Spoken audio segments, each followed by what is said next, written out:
할렐루야. 하나님의 은혜와 축복이 여러분과 함께 하시기를 주님의 이름으로 축원합니다. 오늘 마가복음 11장 1절부터 33절까지 말씀으로 믿고 구하면 됩니다. 믿고 구하면 됩니다. 이런 제목으로 말씀의 은혜를 나누고자 합니다. 예수님의 말씀에는 권위가 있었습니다. 그러므로 예수님이 말씀하시면 그것이 곧 현실적으로 이루어지는 것을 보게 됩니다. 어떻게 이것이 가능할까요? 그 이유는 예수님은 성자 하나님이시기 때문에 그렇습니다. 즉 예수님은 창조주이십니다. 그러므로 예수님의 말씀은 진리입니다. 여러분, 사실 많은 사람들이 이 세상을 살면서 진리를 찾거든요. 내 인생을 무엇인가 걸고 싶어 하죠. 그렇죠? 근데 참 감사하죠. 우리는 그 진리를 발견했잖아요. 아멘. 그 진리가 누구죠? 예수님. 그러니까 여러분, 우리 예수님 잘 믿어야 돼요. 아멘. 예수님 아주 잘 믿어야 됩니다. 왜? 진리를 우리는 찾았기 때문에 그렇습니다. 그러므로 우리는 예수님의 말씀을 잘 들어야 됩니다. 그래서 성경에 기록된 말씀이 문자로 끝나서는 안 됩니다. 주님이 우리에게 말씀하신 것은 진리이기 때문에 우리가 그 말씀에 순종할 때 하나님이 우리의 삶을 인도해 주실 줄로 믿습니다. 자, 첫 번째 2절과 3절을 보시면 주가 쓰시겠다 하라 그리하면 즉시 이리로 보내리라 말씀하십니다. 복음서에서 예수님은 제자들에게 이해할 수 없는 말씀을 하실 때가 있습니다. 오늘 마가복음 11장 1절 이후에 나오는 내용을 보시면 과연 주님의 이런 말씀에 우리가 온전히 순종할 수 있을까를 묻게 됩니다. 여러분, 성경에서 예수님이 말씀을 하실 때 그 예수님의 말씀이 오늘 나에게 하시는 말씀인 것을 여러분 생각하셔야 돼요. 아멘.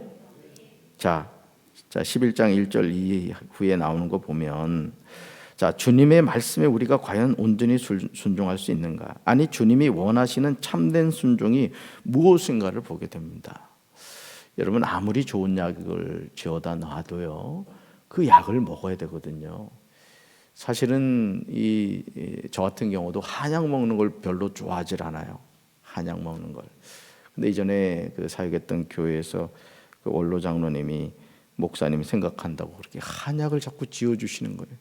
그래서 집사람이 그걸 대표다 놓으면은 죄송합니다, 꼭 사약을 먹는 것 같은 그런 느낌인 거예요. 그러니까 아내가 잘 챙겨주지 않으면은 그냥 슬쩍 넘어가려고 하는 거예요. 우리가 사실 그렇거든요. 주님이 말씀하셨어요. 근데 우리 육신은 그 말씀을 자꾸 거부하거든요. 그러니까 여러분, 영적 싸움이라고 해서 무슨 귀신이 나타나가지 이게 영적 싸움이 아닙니다.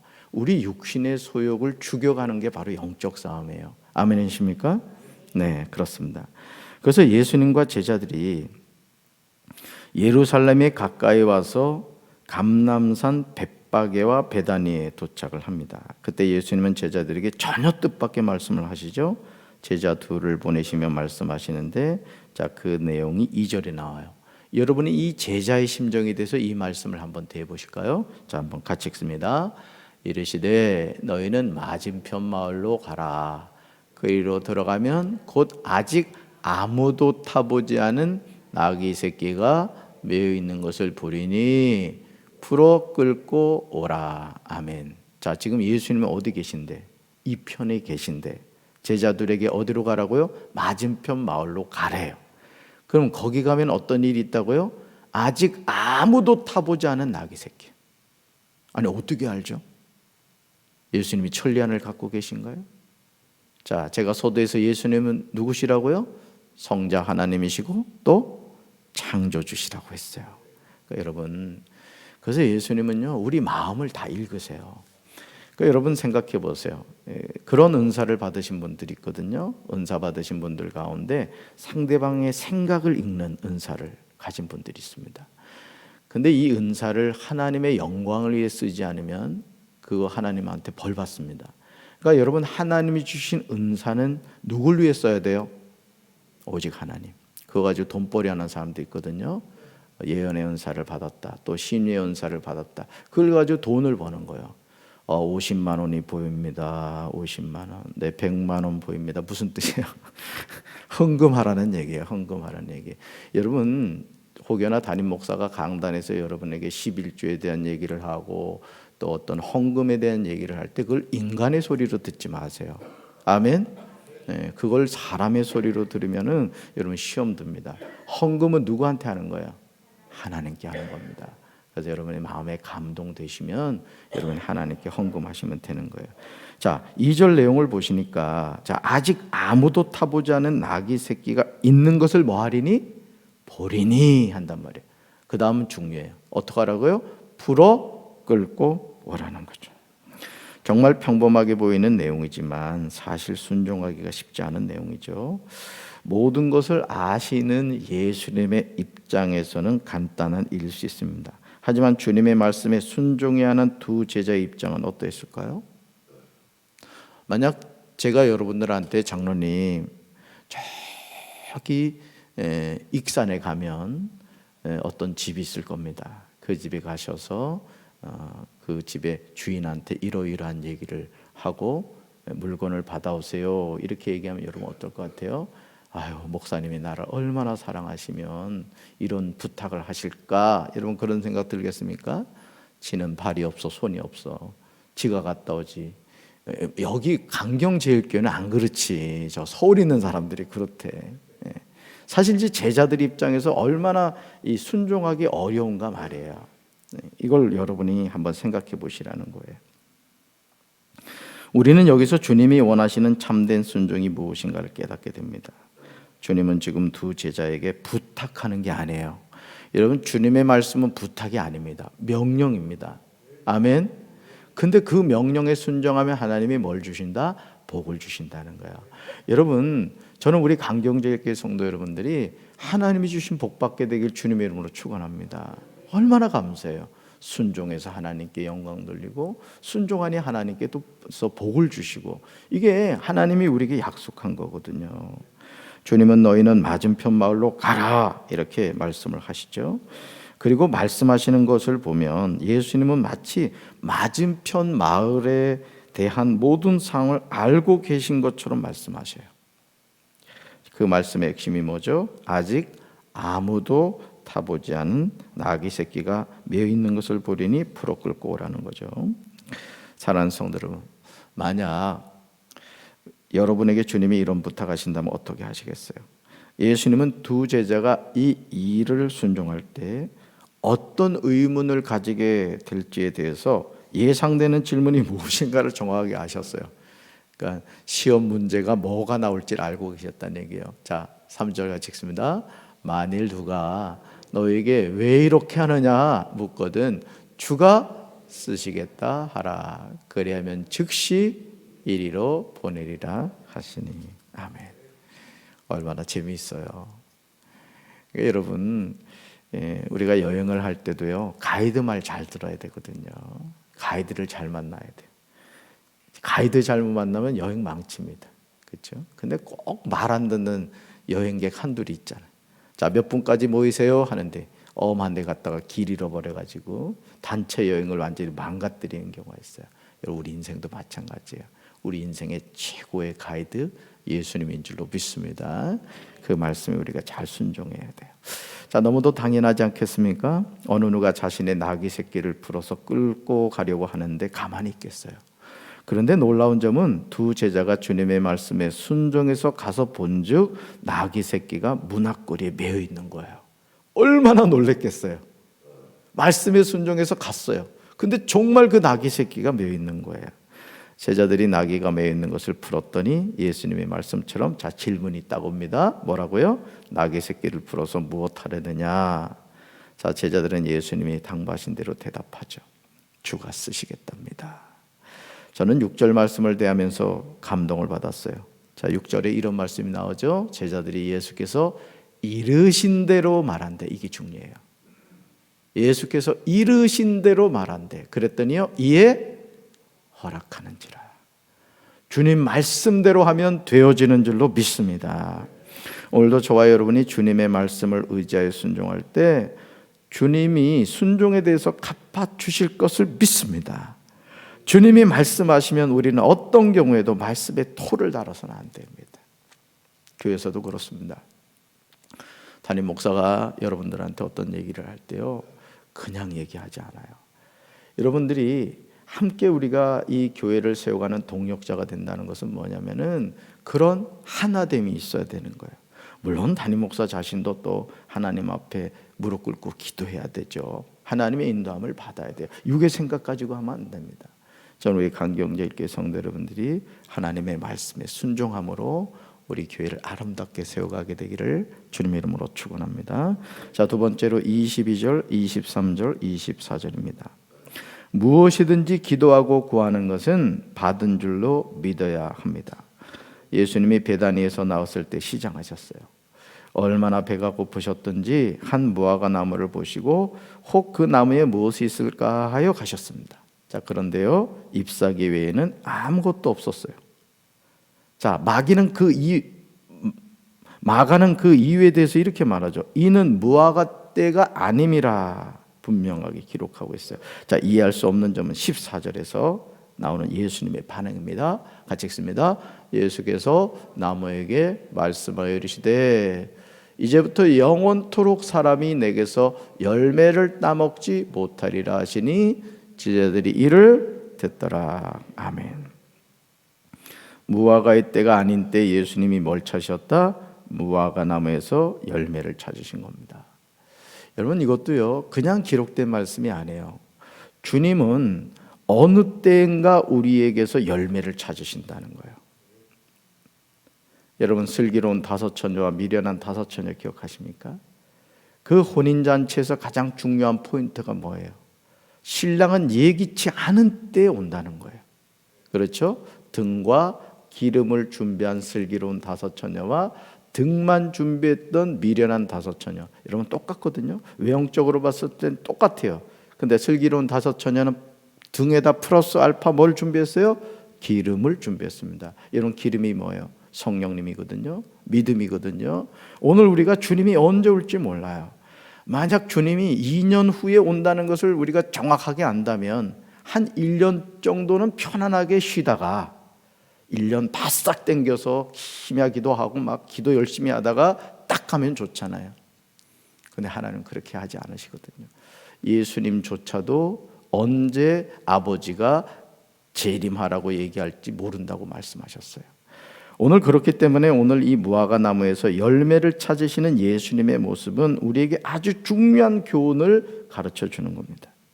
그렇다면 왜 예수님은 이해할 수 없는 행동을 하신 것일까? 20절 보시면요, 제자들이 그 다음날 아침에 지나갈 때 무화과 나무가 뿌리째 마른 것을 봅니다. 자, 베드로가 생각이 나서 예수님께 물어봐요. 그러자 예수님이 22절에서 말씀하시죠. 예수께서 그들에게 대답하여 이르시되 자, 누구를 믿으라? 하나님을 믿으라. 정말 이해할 수 없는 내용이죠. 그런데 23절을 보시면 예수님이 이렇게 하신 이유가 나옵니다. 23절 다시 읽습니다. 내가 진실로 너에게 이르노니 누구든지 이 산더러 들리어 바다에 던져지라 하며 그 말하는 것이 이루어질 줄 믿고 마음에 의심하지 아니하면 그대로 되리라. 아멘. 지금 예수님은 제자들에게 기도의 중요한 자세에 관하여 말씀하고 계십니다. 즉 그 말하는 것이 이루어질 줄 뭐하고 믿고 마음에 뭐하지 아니하면 의심하지 아니하면 어떻게 된다? 그대로 된다는 거죠. 바로 이것이 뭐예요? 믿음입니다. 믿음. 어제 수요 저녁 예배에 우리가 모세의 삶에 대해서 살펴봤죠. 자, 40세가 되었습니다. 준비가 된 거예요. 누가 생각할 때? 모세가 생각할 때. 나는 이제 내 민족을 이끌어갈 지도자로서 준비됐다고 생각한 거예요. 그 당시 나이 40이면 적은 나이가 아닙니다. 자, 그런데 그게 하나님의 때였다, 때가 아니었다. 하나님의 때가 아니었다는 거예요. 오늘 우리가요, 신앙생활을 하면서도 뭘 자꾸 착각을 하면 내가 준비되었다고 하나님도 그렇게 생각한다고 착각을 합니다. 저도 목회 여정에서 그런 생각 참 많이 했어요. 수많은 교회 이력서를 보내면서 이 훌륭한 목사를 못 알아보다니 한국 교회가 문제가 있다고 막 그런 생각을 했어요. 아니더라고요. 하나님의 때가 아니더라고요. 하나님의 때가 될 때까지 우리는 뭐 해야 돼요? 기도해야 되는 거예요. 뭐하며? 인내하며 부르짖으셔야 됩니다. 여러분이 지금 하나님을 향하여 여러분 가정을 위해, 개인을 위해, 자녀를 위해, 또는 교회를 위해, 또는 우리 나라를 위해 기도하신다면요, 인내하며 기도하셔야 돼요. 자녀는 10달이 돼야 어머니 태중에서 나오는 거예요. 가끔 불효막심한 자녀들이 빨리 그냥 나와가지고 긴장시키긴 합니다만 보통 10달이잖아요. 하나님이 정해놓으신 때예요. 오늘 우리 삶에도 마찬가지입니다. 여러분, 그 말하는 것이 이루어질 줄 믿고 마음에 의심하지 아니하면 그대로 될 줄로 믿습니다.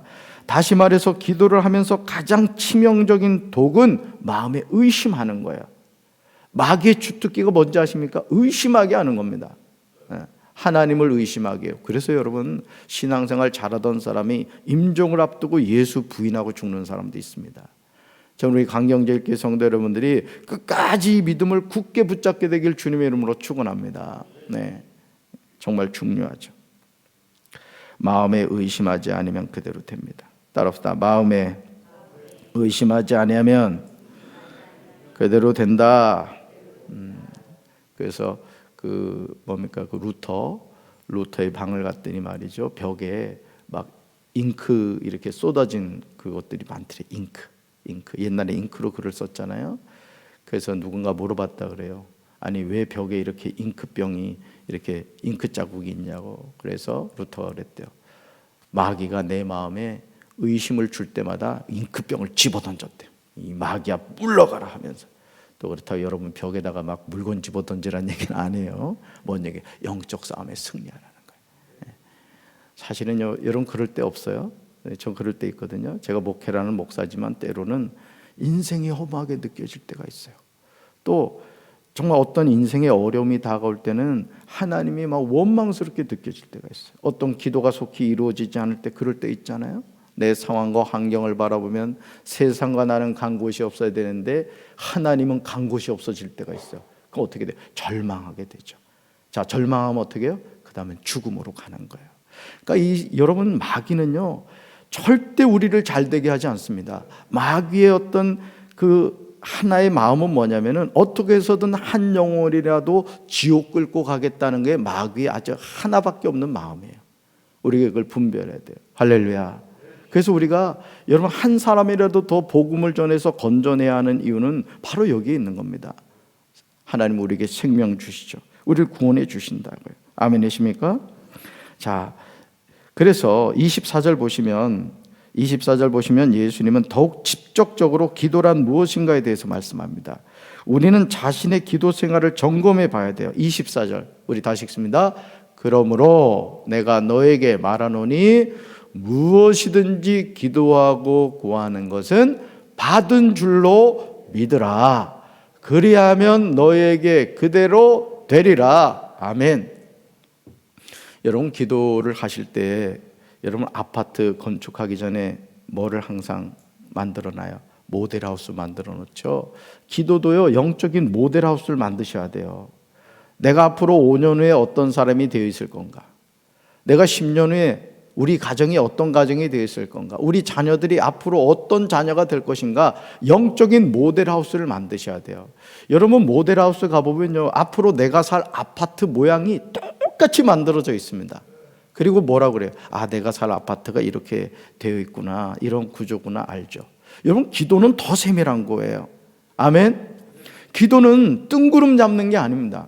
그래서 기도는 구체적이어야 되고, 기도는 제가 늘 말씀드리잖아요. 기도를 써서 하십시오. 구체적으로 우리 첫째 아들을 위해서, 둘째 아들을 위해서, 우리 큰딸을 위해서, 둘째 딸을 위해서, 우리 남편을 위해서, 내 자신을 위해서 구체적인 기도 제목을 가지고 영적인 설계도를 만들어 가셔야 돼요. 초가집은 설계도 필요 없어요.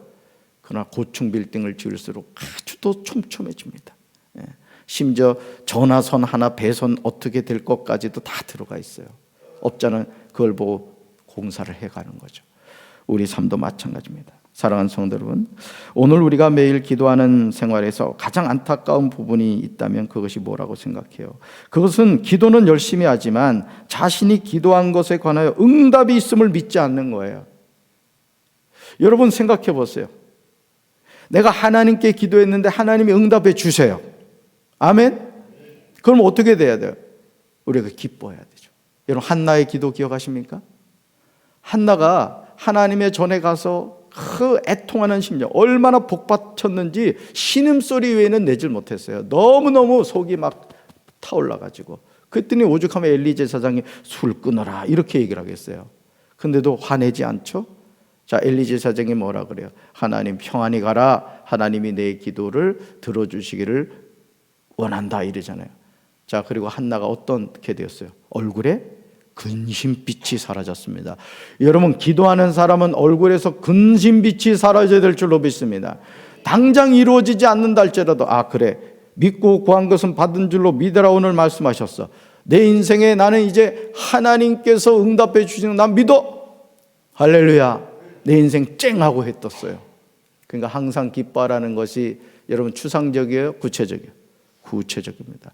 우리 강경제일교 성도 여러분들이 여러분 말씀드렸죠? 나사를 조금 풀어놓으세요. 침까지 흘리면 안 돼. 조금 해서 희죽희죽 웃으세요. 돼지머리도요, 웃는 얼굴이 비싸대요. 우리 예수 믿는 사람도 마찬가지라고요. 여러분, 기도한 후에 바로 의심하죠. 기도는 기도고 응답은 응답이라고 생각합니다. 즉 자신이 한 기도에 대해서 의심을 해요. 그러나 예수님은 말씀하시죠. 무엇이든지 기도하고 구하는 것은 받은 줄로 믿으라. 그리하면 너에게 그대로 되리라. 기도의 응답은 전적인 믿음에 달려있음을 믿으시기 바라요. 이제 우리는 기도한 것에 대해서 온전히 신뢰해야 될 줄로 믿습니다. 야호, 나는 내 기도 이제 응답받았다. 그리고 자녀한테 그러는 거예요. 얘야, 엄마가 너한테 엄청난 적금 들었다. 너한테 앞으로 엄청난 일이 일어날 거야. 얘기는 하지 마세요. 무슨 적금 들었는지. 엄청 기대하게 하세요. 근데 돈보다 더 엄청난 적금이잖아요. 살아계신 하나님께 내 자녀를 맡기는 영적인 적금을 드셔야 돼요. 하나님 그대로 이루어지실 줄로 믿습니다. 가슴에 손 얹겠습니다. 하나님 아버지, 우리가 살아가는 이 세상은 참 변화무쌍합니다. 과연 우리가 무엇을 믿고 무엇을 의지하겠습니까? 저 세월호를 타고 학생들이 수학여행을 갈 때 얼마나 기쁘고 즐거웠겠습니까? 그러나 그 배가 자초됨으로 300명이 넘는 많은 분들이 목숨을 잃었던 것을 저들이 기억합니다. 오늘 우리가 이 세상을 살면서 세월호와 같은 그런 삶을 살고 있지 않습니까? 그러나 살아계신 하나님을 의지할 때 하나님께서 우리의 삶을 인도하시고 우리의 영원한 가이드가 되시는 주님의 손 붙잡을 때 주께서 우리를 푸른 초장 쉴 만한 물가로 인도하여 주신 줄로 믿습니다. 너희가 구한 것은 받은 줄로 믿으라고 말씀하여 주셨사오매 이제 한나처럼 우리가 하나님의 말씀을 들었사오니 우리 얼굴에서 근심빛이 사라지게 하여 주시옵시고 항상 기뻐하라, 쉬지 말고 기도하라, 범사에 감사하라. 이는 그리스도 예수 안에서 너희를 향하신 하나님의 뜻이니라고 했사오니 우리의 삶에, 우리의 가정에, 우리 교회에, 우리 대한민국에 기쁨이 충만하게 하시고 기도의 소리가 끊어지지 않게 하시고 감사의 소리가 끊어지지 않게 하옵소서. 예수님 이름으로 간절히 축복하며 기도합니다. 아멘.